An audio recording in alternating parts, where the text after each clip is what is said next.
Sepanjang tahun 2022, angka kriminalitas di Kota Prabu Muli alami peningkatan, khususnya kasus curanmor.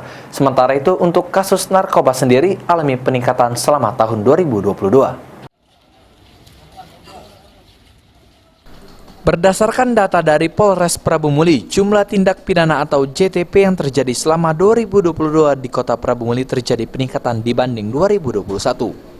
Pada tahun 2021 lalu ada 90 kasus, sedangkan pada tahun 2022 sebanyak 108 kasus, di mana jenis kejahatan curanmor menjadi tindak pidana yang paling banyak terjadi sepanjang 2022.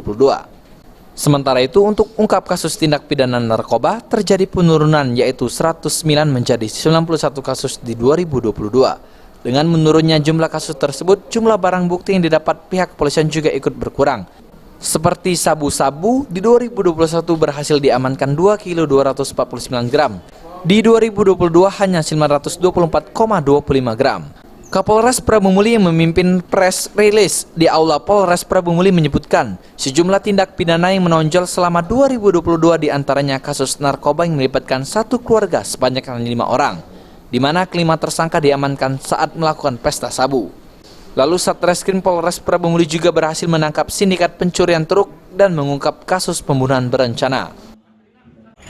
Kasus-kasus curanmor itu sebagian karena kelengahan dari pemilik atau pengguna kendaraan, yang mana di luar pantauan mereka, sehingga dengan mudahnya para pelaku bisa melaksanakan aksinya. Memang secara umum ada peningkatan kejadian, dan secara umum juga untuk penyelesaian perkaranya juga ada peningkatan. Berikut juga upaya-upaya menjaga kamtipmasnya kita juga makin meningkat.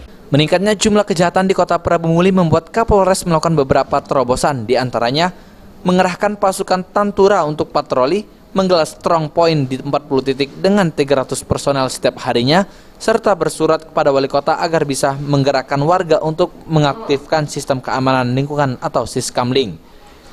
Beni Firdaus, PAL TV.